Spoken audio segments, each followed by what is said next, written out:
François Asselineau, bonjour. Bonjour. Vous êtes président de l'UPR et candidat aux élections présidentielles. Un certain nombre de visiteurs du cercle des volontaires vous connaissent bien. Cependant, beaucoup d'électeurs ne vous connaissent pas encore. Alors pour commencer, est-ce qu'en quelques mots, vous pouvez présenter l'UPR et ses objectifs? L'UPR, c'est un mouvement politique que j'ai créé le 25 mars 2007, il y a bientôt 10 ans. On va fêter d'ailleurs dans quelques semaines, de façon, j'espère, assez grandiose à Paris, le 10e anniversaire. Le 25 mars 2007, c'était le 50e anniversaire du traité de Rome. Donc même nos adversaires les plus acharnés ne peuvent nier que ce mouvement politique a été créé dès l'origine, avec d'ailleurs une charte fondatrice qui le précise, pour faire sortir la France de l'Union européenne, de l'euro et aussi de l'OTAN. C'est le seul mouvement politique qui s'est créé pour ça, et c'est d'ailleurs inscrit dans ces statuts qui ont été déposés à la préfecture de police de Paris. Alors notre programme ne se résume quand même pas uniquement à la sortie de l'Union européenne, de l'euro et de l'OTAN.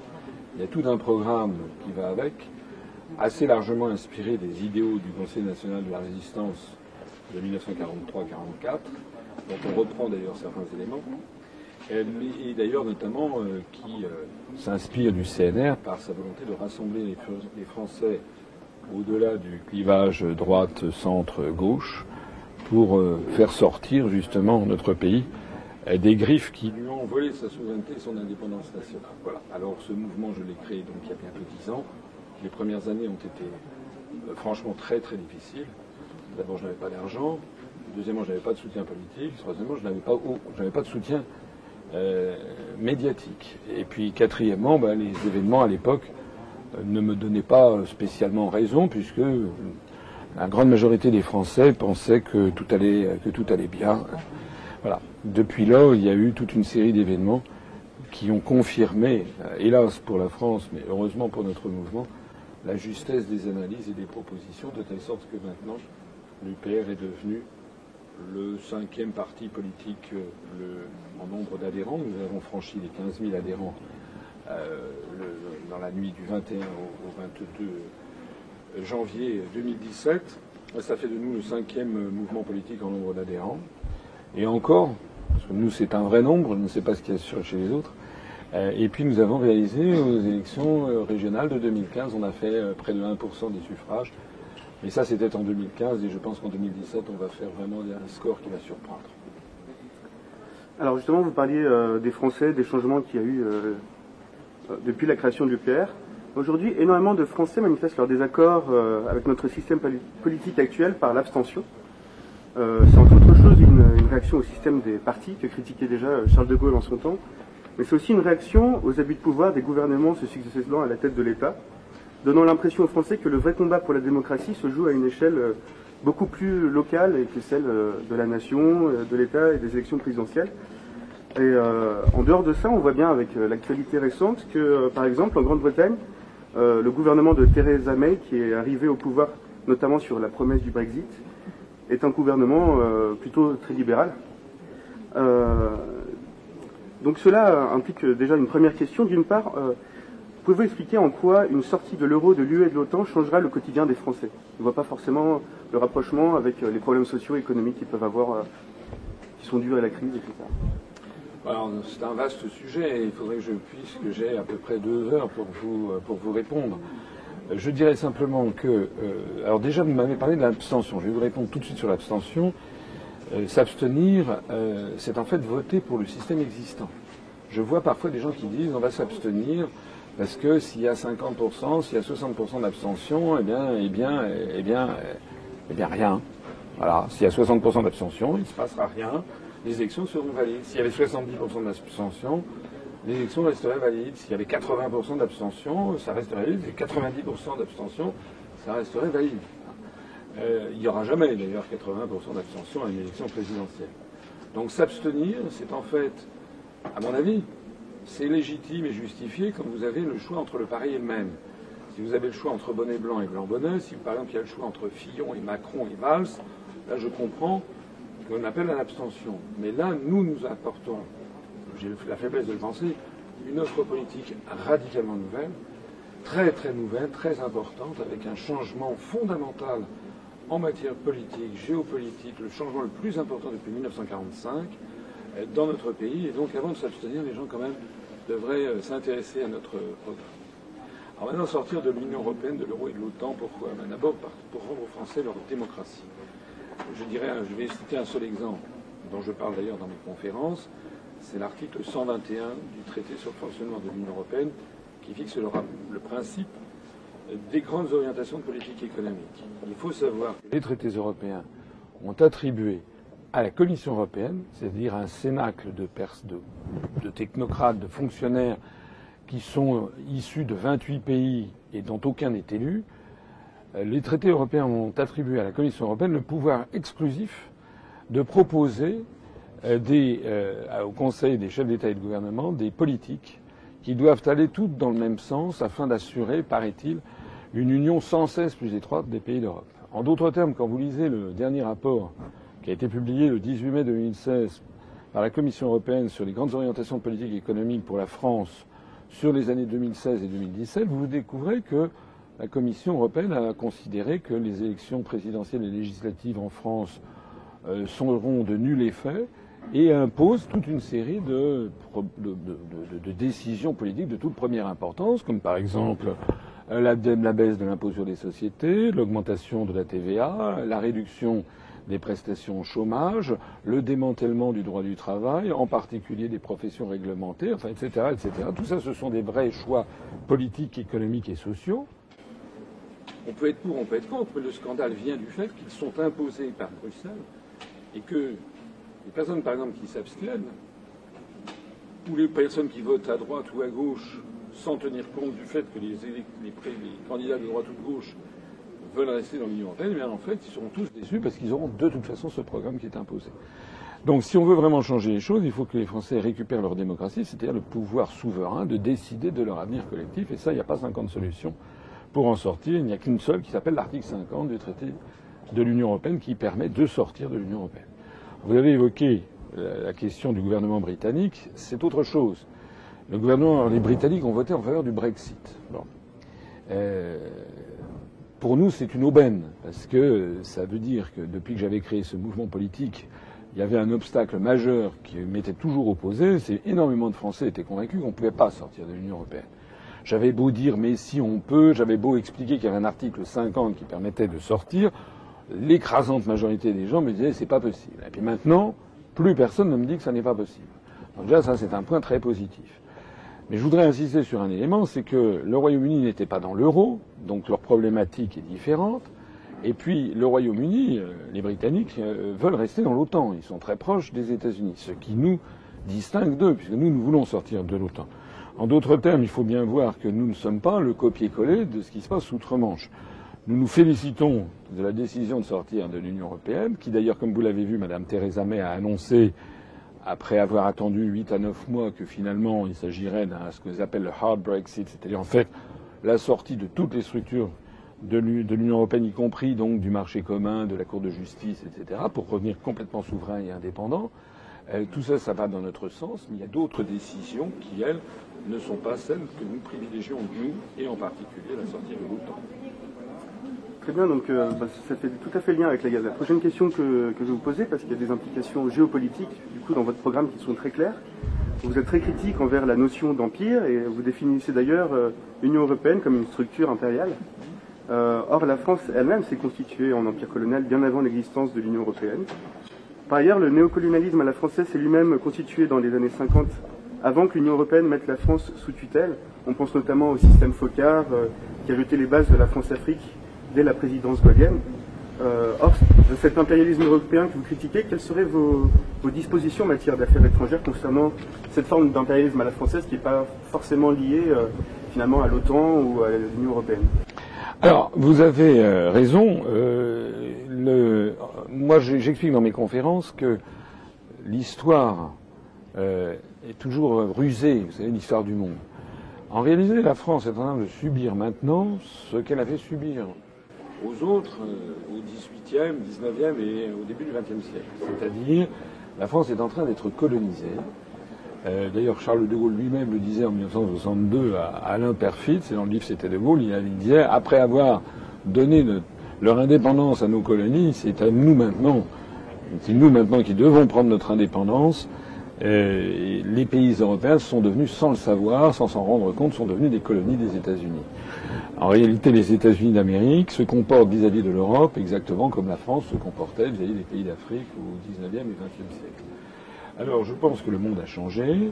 Je suis logique avec moi-même. Je pense que le troisième millénaire, XXIe siècle, ça va être un siècle où il ne faut plus qu'un État soit un État impérialiste. C'est-à-dire qu'il faut qu'on admette tous, sur l'ensemble de la planète, à la fois le principe de souveraineté nationale et d'identité nationale pour que les peuples, les cultures, les civilisations gardent leur spécificité. Rien ne serait pire que d'avoir une espèce de sous-civilisation mondiale où tout le monde parlerait l'anglo-américain et mangerait du McDonald's à travers la planète. Donc il faut que chaque pays conserve sa souveraineté et son identité nationale, mais aussi que chacun fasse une espèce, je vais parler en termes quasi freudiens, psychanalytiques, son travail de deuil, de vouloir imposer aux autres sa vision du monde. Voilà. Il faut trouver un concert des nations au XXIe siècle. C'est en tout cas tout l'objectif qui se pose à nous. Je me permets au passage de faire remarquer d'ailleurs qu'il y a des gens sur la scène politique française qui se donnent des grands airs de gauche. Je pense par exemple à M. Mélenchon ou à M. Montebourg qui disent on va désobéir aux traités européens. Mais en fait, si vous y réfléchissez bien, c'est en fait une vision nationaliste et impériale. Parce que M. Mélenchon dénonce le fait que l'Allemagne serait placée sous la coupe de l'Europe serait placée sous la coupe de l'Allemagne, Mme Merkel, ce qui n'est que très très partiel comme vision des choses. Et lui, il voudrait en fait que l'Union européenne soit en fait obéisse à la volonté de la France. Bon, ben non. Moi, je pense qu'il faut que chacun chez soi ait les vaches bien gardées. Moi, je ne veux pas que les Français subissent des décisions qui sont prises par, je sais pas, à Bruxelles, en Allemagne, au Royaume-Uni, aux États-Unis, mais je ne tiens pas non plus à ce que la France impose sa vision du monde aux Allemands, aux Grecs. Voilà. C'est la grande modernité d'ailleurs de la Charte des Nations Unies. Vous savez que dans le programme, il y a la volonté de redonner à l'ONU tout son pouvoir. Si vous relisez la Charte des Nations Unies de San Francisco, vous apercevrez qu'elle est extrêmement moderne. Elle a prévu l'interdiction, enfin, il est interdit de s'ingérer dans les affaires intérieures d'un autre État. Elle a prévu que chaque État a le droit de définir sa propre voie vers le développement. Elle a prévu un système de règlement pacifique des différends avec la Cour internationale de justice. C'est quelque chose qui est tout à fait moderne. Vous m'avez interrogé sur la France-Afrique. Je me suis déjà exprimé sur le sujet. Je pense qu'il faut effectivement rompre avec ces évolutions-là, qui existent d'ailleurs. Je ne dis pas que ça n'existe plus, mais ça existe moins, parce que maintenant, il y a aussi la Chine-Afrique, l'Amérique-Afrique, etc., qui sont en train de se substituer à la France. Moi, ce que je voudrais, c'est qu'on relance une véritable communauté francophone à égalité de droits et de devoirs, qui justifierait d'ailleurs que la France conservât son poste de membre permanent au Conseil de sécurité, qui soit un petit peu le poste, non seulement pour la France, mais pour la francophonie. Parce que partager une langue en commun, une histoire en commun, des flux migratoires, touristiques, économiques, culturels en commun, c'est quelque chose quand même qui est très fort. Et donc je pense qu'il faut absolument essayer de préserver ceci au troisième millénaire, au XXIe siècle. Vous savez au passage que la langue française est en plein essor au niveau planétaire, sauf en Europe où elle s'effondre au profit du globish, de l'anglo-américain de bazar. Mais en fait, la langue française est en plein essor, et notamment dans les pays d'Afrique francophone. C'est une richesse pour la France. Donc moi, je suis en faveur de développer un partenariat sur un pied d'égalité avec les pays d'Afrique. Alors, vous avez évoqué à l'instant la campagne de M. Montebourg. Alors, il y a quelques jours, un militant UPR a fait une intervention que vous avez dû voir lors d'un meeting en plein air de François Montebourg, qui a été reprise par un nouveau... d'Arnaud Montebourg, excusez-moi, qui a été reprise par un média indépendant qui s'appelle Brut. Donc ça pose la question de l'exposition médiatique de l'UPR que vous évoquiez tout à l'heure. Des mesures ont été prises en vue de la présidentielle pour limiter l'exposition médiatique de ce que les journalistes appellent les petits partis et les petits candidats. Quels sont les moyens en votre pouvoir pour vous opposer à cette censure implicite ? Alors, les relations de l'UPR avec les médias, c'est tout un poème. Ça dure depuis 10 ans. Certains nous reprochent de dire oui, vous vous plaignez toujours des médias. Ben oui, on a des raisons de se plaindre des médias parce que les médias et le CSA ne font pas respecter la loi. Voilà. Nous avons, je le rappelais tout à l'heure, on a fait en 0,9% des suffrages en décembre 2015. On a réuni 190 000 électeurs. Normalement, on aurait dû avoir, entre le 6 décembre 2015 et le 5 décembre 2016, pendant un an, on aurait dû avoir, selon les règles même du CSA qui indiquent la nécessité de l'équité, de la proportionnalité par rapport aux scores obtenus aux élections, de la présence sur Internet, de la capacité à animer le débat, tous ces critères qui sont ceux fixés par le CSA, on aurait dû avoir grosso modo 0,9% des émissions politiques sur les grandes chaînes de radio et de télévision suivies par le CSA. Il y en a 12, je crois. On a fait le compte pour le simple tranche horaire matinale de 7h à 9h du matin. On a compté qu'il y avait, je crois, au cours de cette année 2016, entre le 6 décembre 2015 et le 5 décembre 2016, il y a eu quelque chose comme 2446 émissions politiques pendant la seule tranche matinale 7h-9h sur les 12 canaux dont je parle, France TF1, France 2, France 3, ITV, BFM TV, France Inter, France Info, Europe 1, RTL, RMC, etc. Normalement, si on respectait la loi, ou le principe même, je parle d'équité, de proportionnalité, on aurait dû avoir 0,9%, c'est-à-dire 23 émissions. Donc j'aurais dû être normalement invité 23 fois au cours de l'année dans ces grands canaux dont je viens de parler, c'est-à-dire une fois tous les 15 jours. J'aurais dû être invité une fois sur BFM par M. Bourdin. 15 jours après, j'aurais dû être invité de 8h20 sur France Inter. 15 jours après, j'aurais dû être invité à la matinale de TF1. 15 jours après sur ITV, etc. Au cours de l'année qui s'est écoulée, j'ai été invité 0 fois. Et ça n'est pas faute d'avoir sollicité les médias, saisi le CSA. On va d'ailleurs saisir le CSA pour la 6e fois. Le CSA n'a fait même pas respecter lui-même les déontologies qu'il fixe. Voilà, c'est ça le problème. Donc nous, on n'a pas de problème avec les médias. Par exemple, les médias d'Internet, ça, on n'a pas de difficulté. On est bien couvert. On a nous-mêmes d'ailleurs notre site internet upr.fr, qui est le site le plus consulté de tous les partis politiques français. On a maintenant je passe régulièrement sur des radios de la bande FM, des radios de différentes, souvent des radios un petit peu communautaires, qui me donnent la parole. Et puis depuis quelque temps, il faut souligner que la presse quotidienne régionale me donne assez volontiers la parole. Depuis que je me déplace et dans la perspective de l'élection présidentielle, on a quand même assez régulièrement des articles qui peuvent parfois être des articles tout à fait corrects, comme dans le Dauphiné libéré, et puis un petit peu partout. C'est pas encore partout.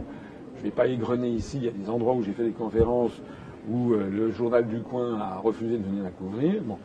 Mais le problème que nous avons, c'est avec le CSA. Alors maintenant, on va voir ce qui va se passer. J'espère quand même qu'au moment où on va entrer dans le vif du sujet, c'est-à-dire à partir du 1er février où le CSA va appliquer vraiment les règles d'équité proprement dites, j'espère que ça va s'améliorer, mais je n'en suis pas certain. Je conclurai tout ça en disant quelque chose qui est important, c'est que je crois que les détenteurs, je ne mets pas en cause d'ailleurs les journalistes, qui souvent sont... moi j'ai des témoignages de journalistes dans des grands médias qui nous font comprendre que malheureusement ils ne sont pas tout à fait libres de la couverture médiatique qu'ils donnent à notre mouvement, parce que notre mouvement intéresse de plus en plus. Mais je crois que les détenteurs des grands médias devraient faire attention. D'ailleurs, je crois qu'ils ont commencé à comprendre, mais pas encore assez, la révolution qui est en cours. En 2016, pour la première fois, les Français ont passé chaque jour plus d'heures devant Internet que devant la télévision. Les courbes se sont croisées, elles ne se recroiseront plus. C'est-à-dire que, en fait, le médium grande télévision, grande radio est en train de péricliter. Alors ça existe encore dans les départements les plus ruraux, les personnes de plus de 65 ans sont encore scotchées sur TF1 ou sur France Inter.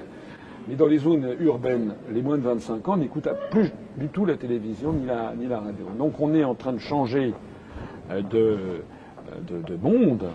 Maintenant les gens vont chercher eux-mêmes l'information, ils ne se la laissent plus imposer.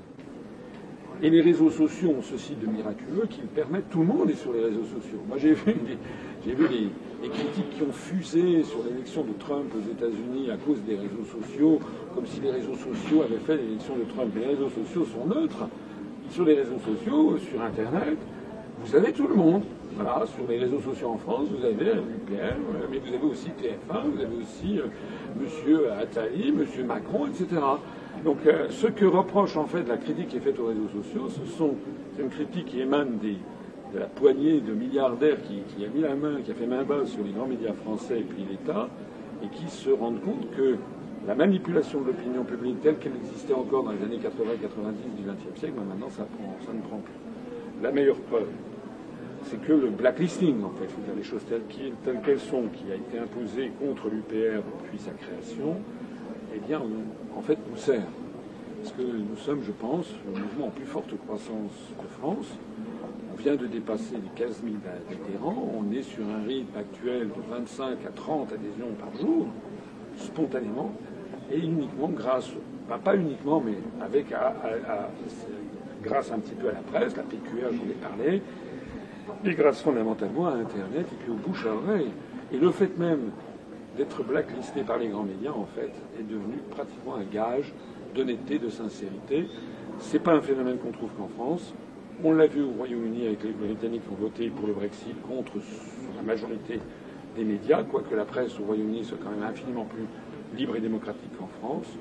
On l'a vu aux États-Unis où toute la presse avait fait campagne pour Mme Clinton. Les Américains ont fait un bras d'honneur à l'oligarchie.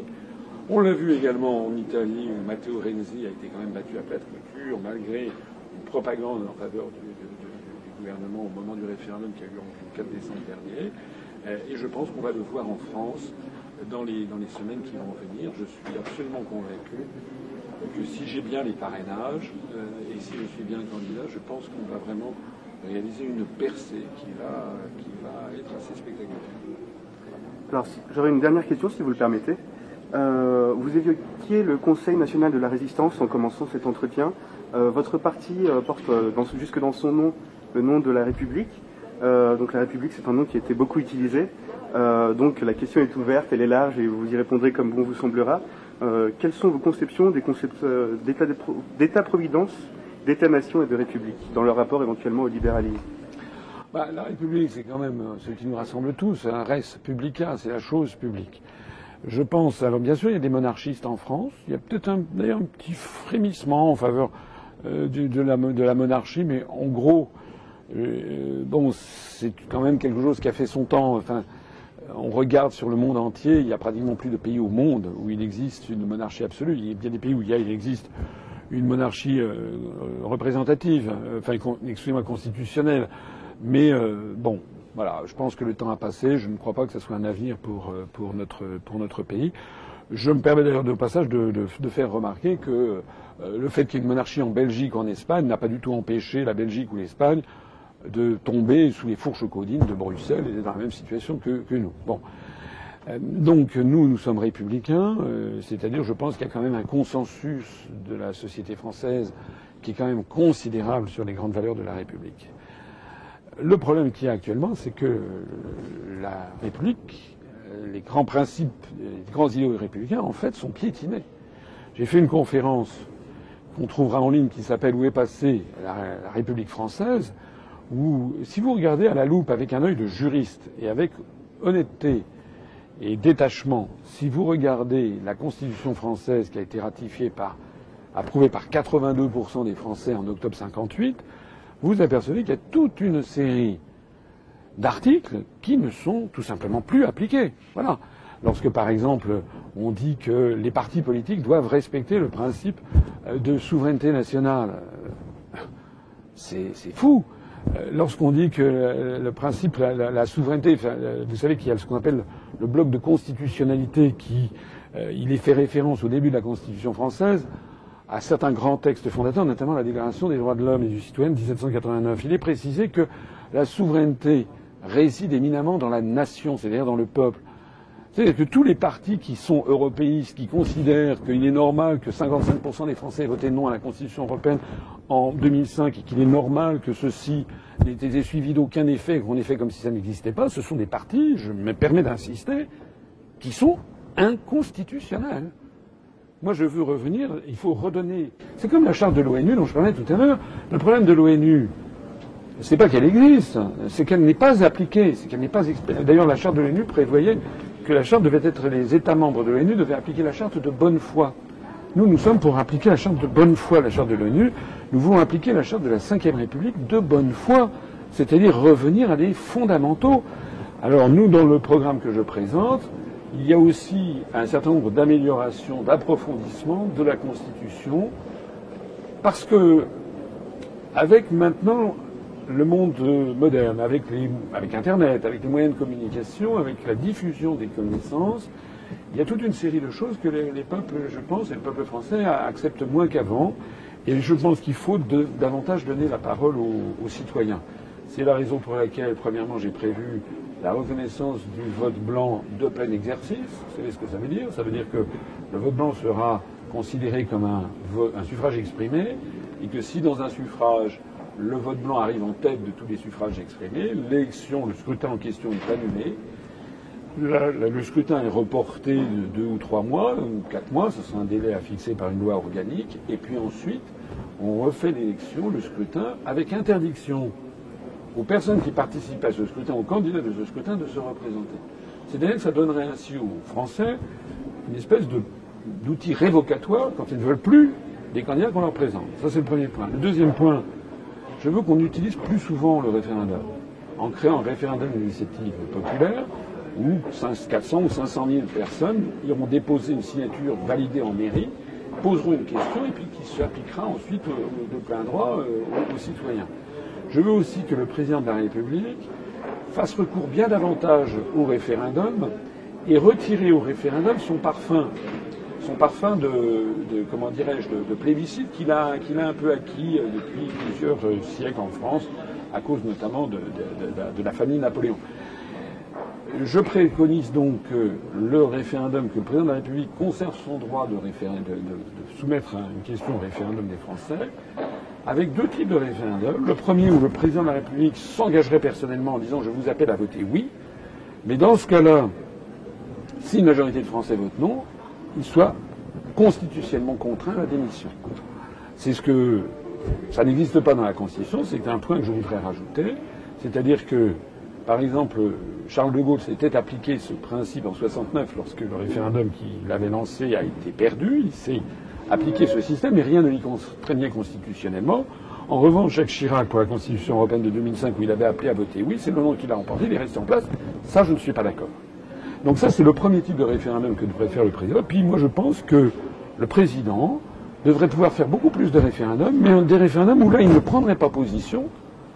Il dirait, écoutez, je souhaite que les Français tranchent, par exemple, je ne sais pas, un référendum sur le nucléaire, par exemple, ou sur les questions de dette publique, ou sur les questions d'immigration, qui est un débat national approfondi. On est fait s'exprimer à la télévision française toutes les opinions politiques, toutes les opinions des économistes, des politiques, des contre-pouvoirs, des organisations, des associations, des gens qui travaillent dans le social, dans l'énergie, dans ci, dans ça, que tout le monde sait d'un grand débat national.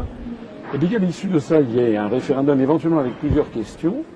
Et puis le président de la République dira, écoutez, moi, je ne dis rien, je laisse les Français décider, mais j'appliquerai la politique qui aurait été décidée. À ce moment-là, le président serait légitime, il le ferait un petit peu, se retirerait un petit peu en arrière en disant c'est tout peuple souverain de décider. Alors, on ne va pas faire ça tous les 4 matins, mais sur des très grands sujets nationaux, je pense que ce serait une bonne chose. Tout ça, ce sont des éléments qui redonneraient confiance aux Français dans leur démocratie. Il y a aussi autre chose que je voudrais faire, c'est que j'estime personnellement que les partis politiques en France devraient être... Vous savez qu'il y a des lois sur les partis politiques. Et maintenant, on peut être financé, un parti politique ne peut pas être financé par une entreprise ou par une association. Il ne peut être financé que par des personnes physiques, des adhérents ou des donateurs, avec une limite de 7 500 € par an, ou bien financé par l'État, dans le cadre de l'aide de l'État aux partis politiques, à condition d'avoir réussi à un certain score aux élections législatives précédentes. Nous, comme en 2012, on était très petits, nous avons 0 € d'argent public. Il y a un point qui est resté un petit peu dans l'obscurité, et qui est quand même très important, on le voit ces jours-ci, c'est que le législateur autorise que les partis politiques s'endettent auprès des banques. Alors moi, je ne vois pas pourquoi on interdit à un parti politique de se faire financer par une entreprise privée, ce que je trouve légitime, mais pourquoi on autorise à ce qu'il soit financé par des banques? Donc moi j'estime que les partis politiques devraient avoir l'interdiction d'être financés par des banques. Ils devraient avoir 0 € de dette auprès d'organismes financiers. C'est notre cas d'ailleurs. Parce que si vous êtes financé par des banques, regardez, M. Mélenchon se fait financer, a demandé 8 millions d'euros pour financer sa campagne présidentielle. Si vous faites financer par les Républicains, ils ont 55 millions d'euros de dette. La situation bilancielle nette des Républicains est négative de 35 millions d'euros. Ça veut dire qu'ils sont dans la main des banques. C'est ça que ça veut dire. Ben nous estimons qu'un parti politique ne peut être financé que par ses électeurs. Et puis voilà. Et puis ça, d'abord, ça diminuera le coût des élections. Et puis on verra ceux qui ont des militants et ceux qui n'en ont pas. Parce que les trucs style M. Macron qui annonce, je ne sais plus combien, 110 000, 150 000, 200 000 adhérents à En Marche. Pourquoi pas 250 millions, c'est pendant qu'on y est. En fait, moi je connais personne qui veut adhérer à En Marche. Ce que je sais en tout cas, c'est que M. Macron, il se fait financer très généreusement par des banquiers ici ou là. On crée ainsi totalement artificiellement un mouvement politique qui par ailleurs, mais c'est une autre histoire qui reboucle sur ce que je disais auparavant, lui, tout en ayant eu 0 électeur, alors lui il a droit absolument à tous les médias, tous les grands médias, ce qui prouve qu'il n'est pas le candidat du peuple français. Il est le candidat de l'oligarchie. Donc pour que les choses soient claires, moi je propose aussi l'interdiction du financement par les banques de tous les partis politiques français. Merci beaucoup, M. Asselineau. Merci.